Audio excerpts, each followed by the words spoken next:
In the small town of Crestwood, Halloween was a revered tradition, celebrated with a fervor that bordered on fanaticism. Every October, the townsfolk transformed their homes into sprawling displays of horror and whimsy. However, the highlight of the season was the annual Hollow Night, a festival steeped in dark rituals that dated back generations. As the festival approached, the townspeople prepared with an almost religious devotion. Banners adorned with grinning jack-o'-lanterns lined the streets, and children excitedly crafted their costumes.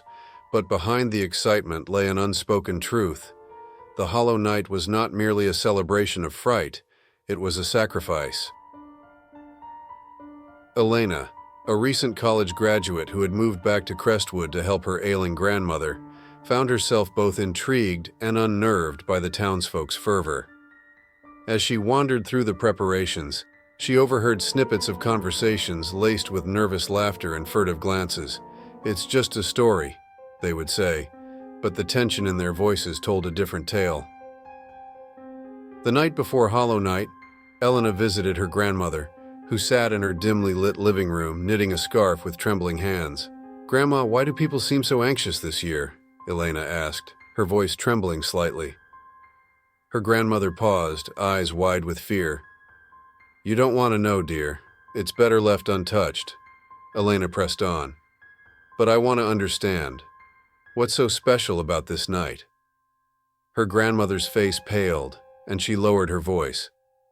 "They say it's a night when the boundaries between our world and the next grow thin. If the ritual isn't performed, something terrible could happen."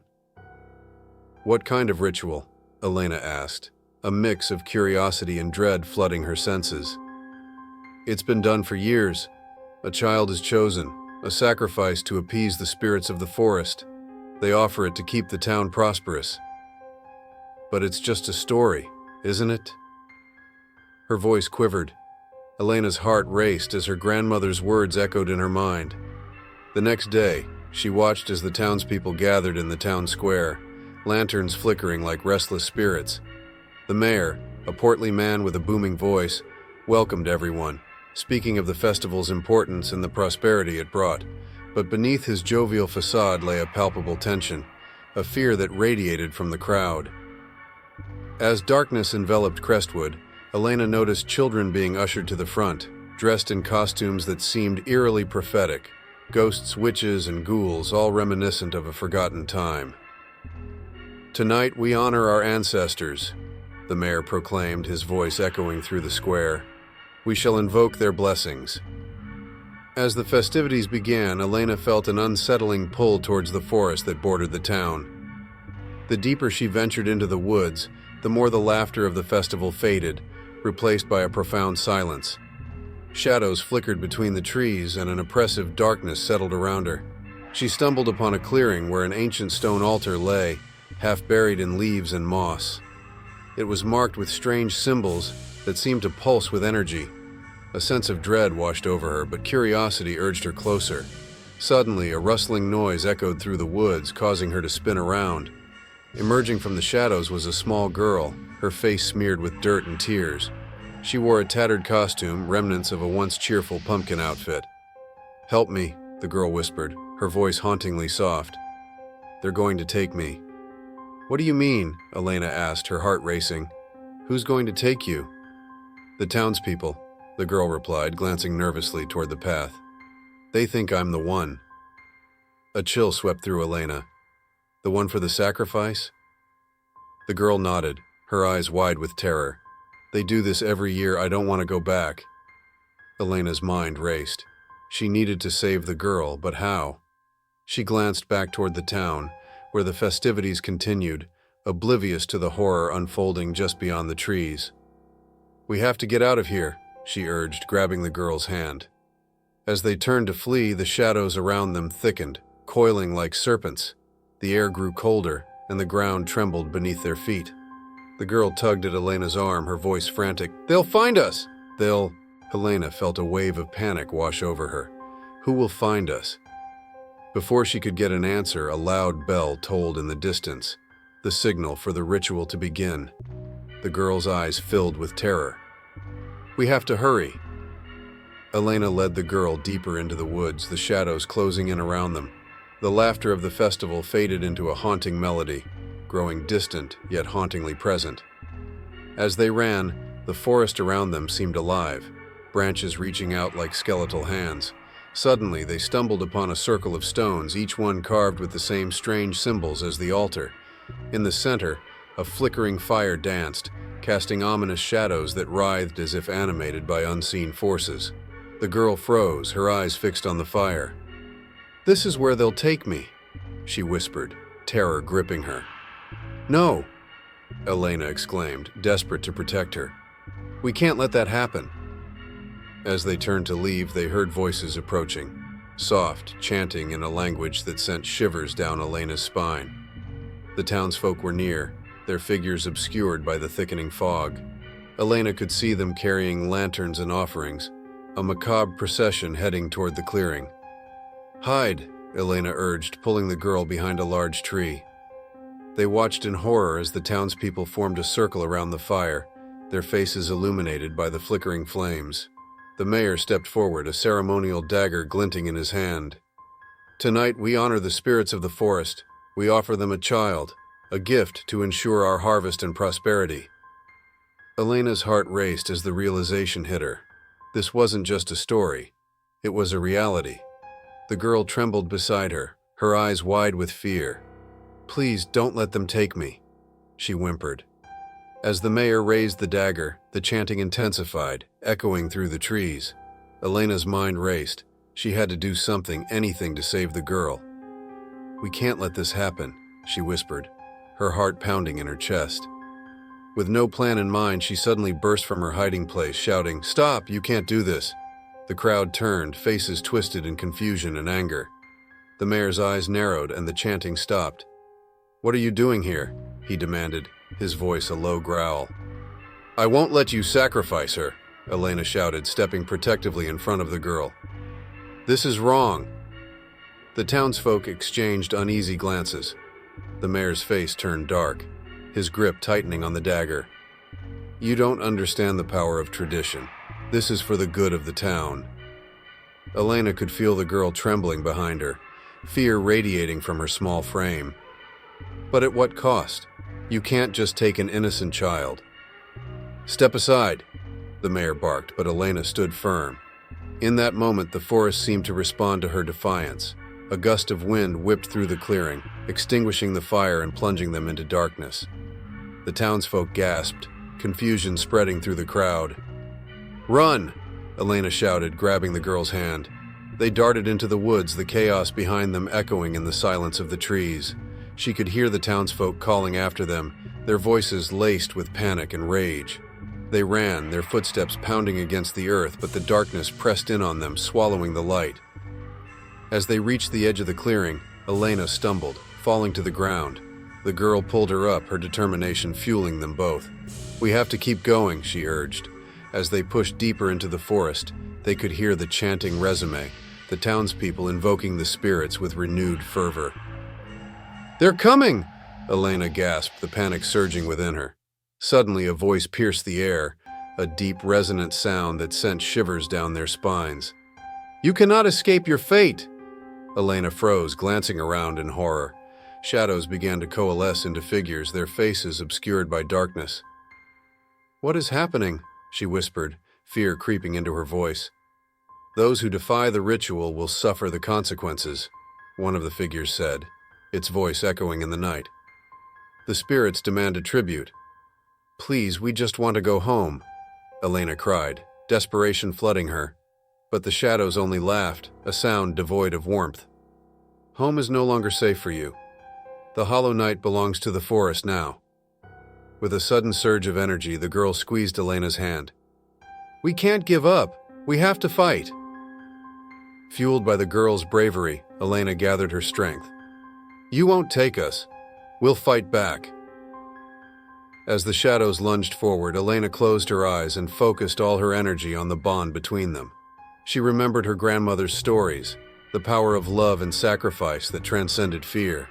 With a shout, she reached deep within herself, summoning the strength of the town's past, their joy and sorrow. "Not today!" she roared, and a blinding light erupted from within her, illuminating the darkness. The figures recoiled, their forms dissipating like smoke in the wind. The shadows retreated, and for a moment, Elena felt a sense of calm enveloping her. But it was short-lived. The chanting from the townsfolk grew louder, echoing in the distance. They were determined to reclaim their sacrifice, and as the light faded, the darkness rushed back, angry and unforgiving. "Come on," Elena urged, and together they sprinted through the trees, the sounds of the ritual growing fainter behind them. Finally, they broke through the tree line and stumbled into a clearing near the edge of town. The festival lights flickered in the distance, a beacon of safety. "We made it!" the girl exclaimed, hope blossoming in her eyes. But as they moved toward the lights, a shadow fell across them. The townsfolk had arrived, their faces twisted with rage and fear. "Stop them!" the mayor shouted, brandishing the dagger once more. Elena felt a surge of determination. She would not let them take the girl. "You can't do this. She's just a child." The townsfolk hesitated, confusion flickering across their faces. "What have you done?" one woman cried. "You've angered the spirits." But the mayor stepped forward, his eyes darkening with resolve. "Tradition must be upheld. We will not falter." As he advanced, Elena held the girl's hand tightly. "We will break the cycle. We won't be afraid anymore." With a surge of courage, she faced the crowd, feeling the energy of the forest pulse through her. "We stand together. This ends tonight." A moment of stillness enveloped them, and in that silence, Elena saw something shift in the townspeople's eyes. The fear, the anger, they began to falter.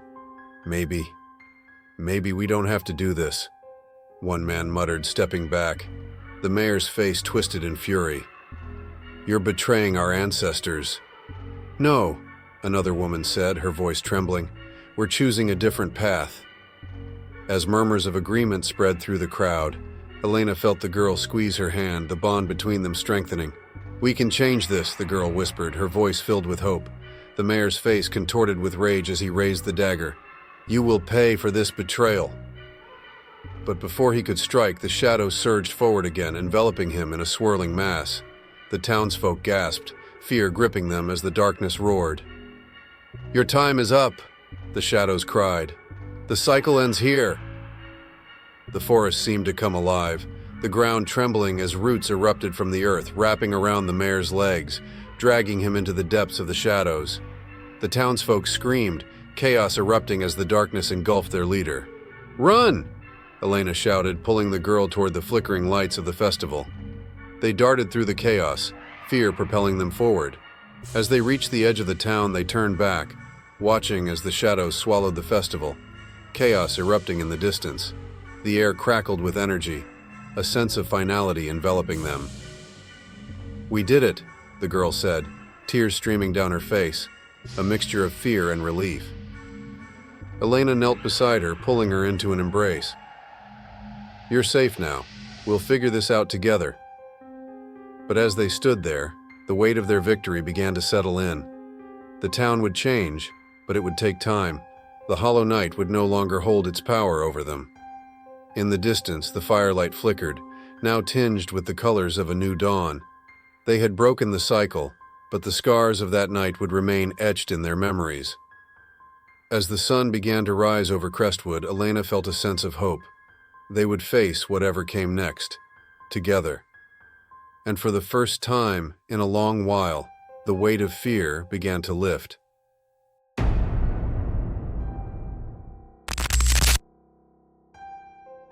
It was the kind of Halloween night that sent a shiver up your spine. The moon hung low and full in the sky, casting pale light over the cobblestone streets of the old part of town, where the trees were gnarled and the houses had seen centuries pass by. The wind howled through the branches, rattling the windows, making the leaves swirl and dance in the darkness. And all around the neighborhood, jack-o'-lanterns grinned from porches and windows, hundreds of them, each one glowing with a sinister light. Everyone loved Halloween, or at least they had, until things started changing a few years ago.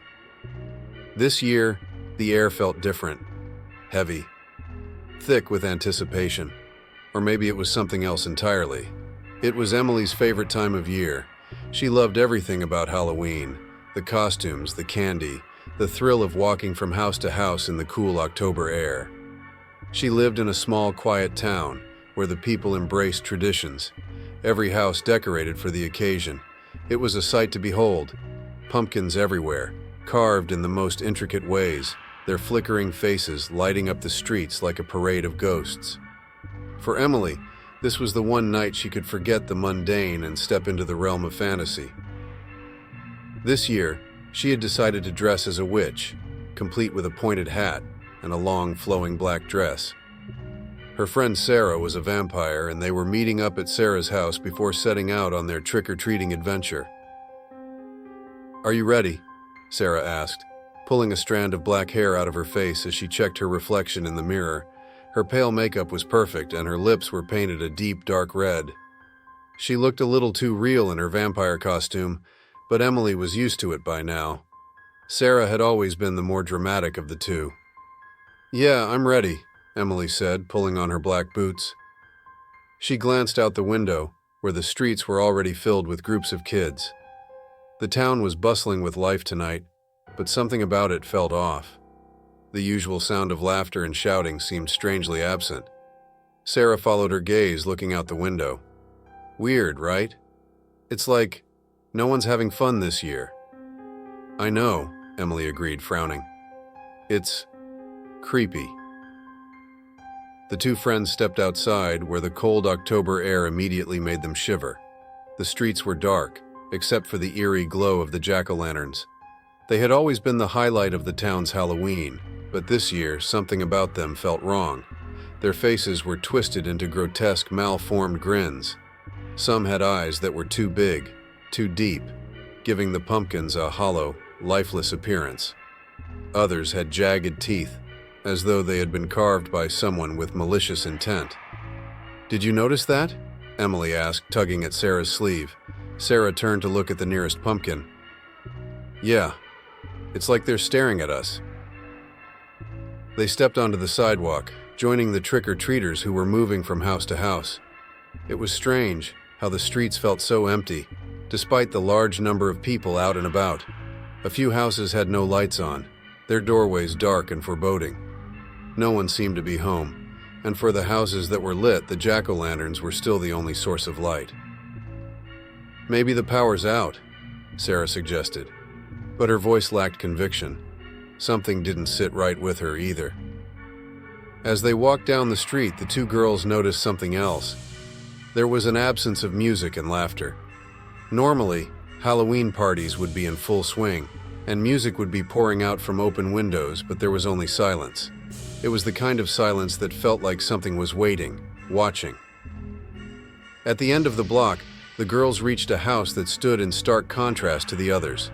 It was large, old, and decrepit, with overgrown weeds and a sagging porch. The windows were covered in dark, stained curtains, and the front door had a large, decaying jack-o'-lantern sitting on the steps. Its face was grotesquely carved, the eyes deep and hollow, the smile stretched into a cruel sneer. The pumpkin seemed to flicker, its glow dim and unsteady, as though something was moving inside. You don't think that's—" Emily began, but Sarah was already heading toward the door. "I think we should check it out," Sarah said, her voice carrying an edge of excitement, though there was a tinge of nervousness beneath it. Emily hesitated but followed. The house had always been a source of local legend, the old Harper house. No one had lived there for years, and rumors had circulated that it was haunted. It was said that every Halloween, strange things happened around it, things that couldn't be explained. They walked up to the front door, their footsteps echoing on the cracked concrete. Sarah reached out and rang the doorbell. There was a long pause. Then a voice, distorted and low, came from inside. "Welcome, little trick-or-treaters." Both girls froze. The voice sounded wrong, sickly and twisted. The door creaked open slowly, and they saw a figure standing in the doorway. It was an old man, hunched over, his face obscured by shadows. He wore a tattered, moth-eaten cloak, and his skin looked pale and thin, almost like it had been bleached by years of sunlight. You "You came for the candy, didn't you?" the old man rasped, his eyes gleaming with something that made the girls' stomachs churn. Emily swallowed, her throat dry. We were just trick-or-treating." The old man's smile widened unnaturally. "The candy is in the pumpkins." He gestured to the jack-o'-lanterns on the porch. But as the girls looked at them, their excitement quickly turned to disgust. The pumpkins, once lively and colorful, were now withered and decayed, and the flickering light inside them wasn't just a normal candle.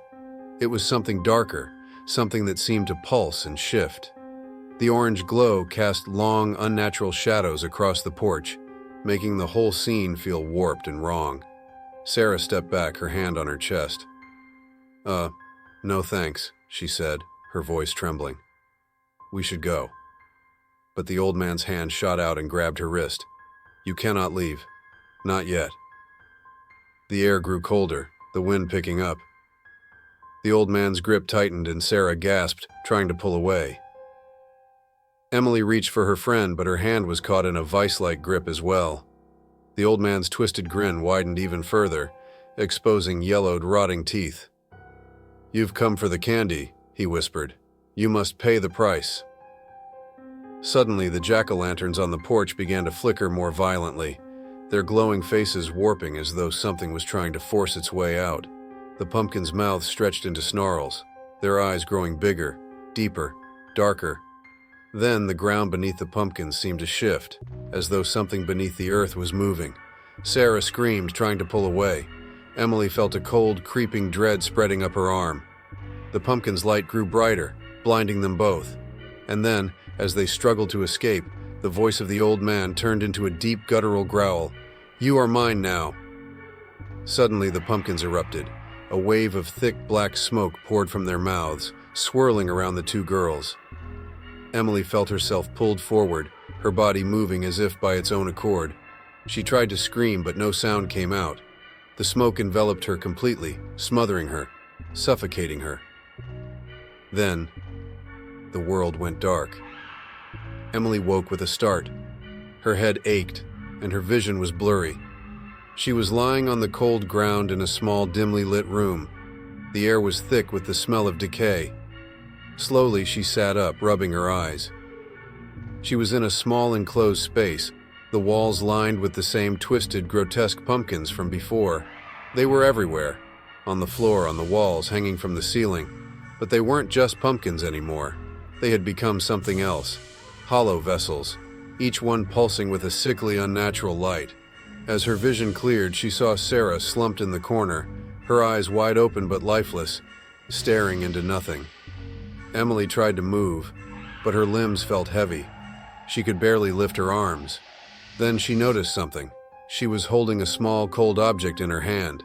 It was a tiny pumpkin-shaped trinket, carved with an intricate face, the same as the one surrounding her. And then the truth hit her. The candy. The old man had said the candy was in the pumpkins, but it wasn't candy, was it? It was their souls. The jack-o'-lanterns were no longer simple decorations. They were traps. They had consumed the children, drawing them in with promises of sweet rewards, only to steal their lives and lock them away forever. And somewhere, deep in the shadows, the old man's voice echoed again. "Welcome to your eternal Halloween." Outside, the town remained quiet. The jack-o'-lanterns on every porch glowed softly, casting their eerie light over the streets. And somewhere, just beneath the earth, something whispered. A faint, dark chant that seemed to drift through the night air carried by the wind. Halloween had come again, but this year no one would leave. No one would.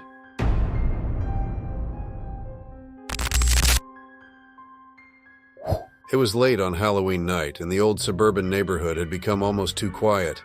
The usual sounds of children laughing, running, and calling out for candy had long since faded.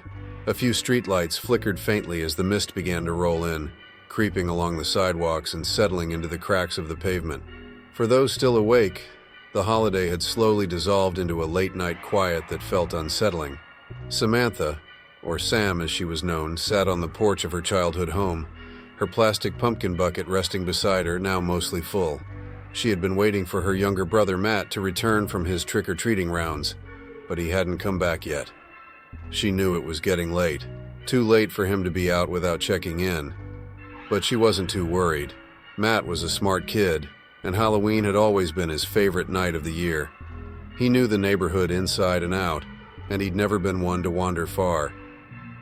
Still, as she sat in the cool air, Sam felt a slight shiver crawl up her spine. Something about the night felt off. There was a thick fog rolling in, swallowing the sidewalks in its dense haze.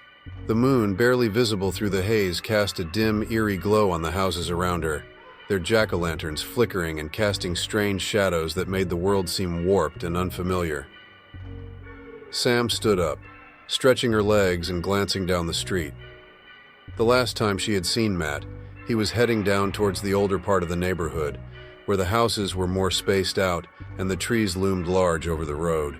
It wasn't uncommon for kids to wander farther from home in search of more candy, but Matt had always been good about sticking to a routine. He would have been back by now. She pulled out her phone, checking the time. It was 10:45 p.m. Way too late for him to be out by himself, she thought. "Matt?" She called softly into the still air, though she knew he wouldn't hear her. The neighborhood was unusually quiet, too quiet, as if even the wind was holding its breath. That's when Sam heard it, the soft sound of footsteps. At first it was just a faint shuffle, like the dragging of feet, but then it grew louder. It was as if someone, or something, was walking slowly down the street, the sound of each step dragging and uneven.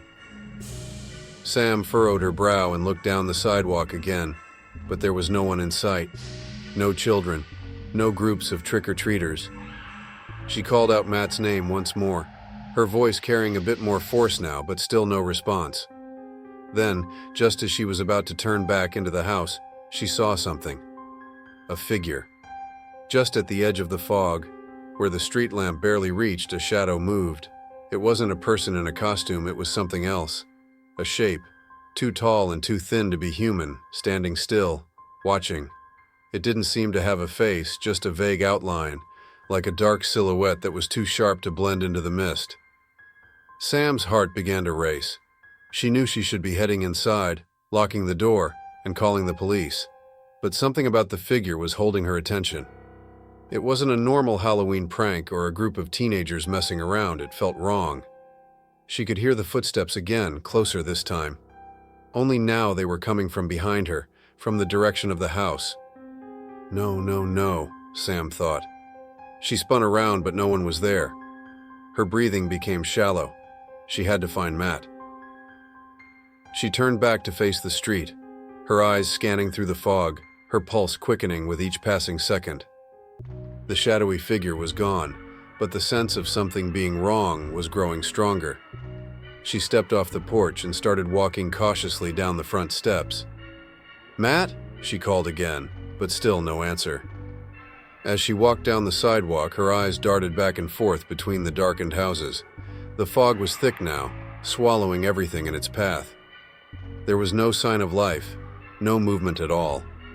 It was as though the entire neighborhood had been abandoned, left to the darkness. She didn't want to go towards the older part of town, the area Matt had headed to earlier, but she had no choice. He had to be there. The farther she walked, the more intense the feeling of unease became. She kept hearing faint noises like something moving in the shadows just beyond the fog, rustling leaves, a faint whisper on the wind. Her skin prickled with cold fear. When she reached the older part of the neighborhood, she noticed that many of the homes had their lights off, their front doors closed, and their pumpkins extinguished. No one was answering their door anymore, and there were no other trick-or-treaters in sight. Her phone buzzed in her pocket, and Sam pulled it out to check the time. It was 11:05 p.m. Where could he be? She thought desperately. She texted him again, this time using a few more words. Where are you? Please come home. It's late. No response. Her heart pounded in her chest. She glanced back over her shoulder, the street behind her now a wall of fog, and saw something out of the corner of her eye. A group of figures standing at the edge of the street. They were just standing there, at the mouth of a dark alley. 3 of them, all dressed in full costumes, but there was something off about them. They looked too still, too quiet. She couldn't see their faces, but there was something about the way they stood that made her skin crawl.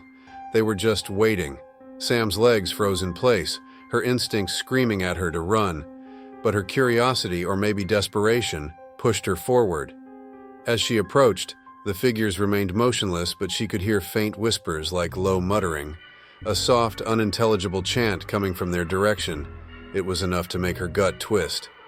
She stopped about 10 feet from them, her hand shaking as she held up her phone's flashlight. One of the figures, an adult, tall and thin, wearing a black cloak, stepped forward and lifted its hood. Sam gasped. It wasn't a person. It was a mask, a porcelain mask, pale and cracked. The hollow eyes seemed to stare through her. Its mouth was twisted into a permanent frozen grin. She took a step back, and the other 2 figures, both similarly dressed, slowly turned toward her. The figure with the mask spoke in a low, raspy voice. "You shouldn't have come here." Sam's heart raced, her legs shaking. She turned to run, but when she glanced back, she saw that the street had changed. It wasn't the street she knew anymore. The familiar houses, the familiar homes had all turned into dark, foreboding shapes.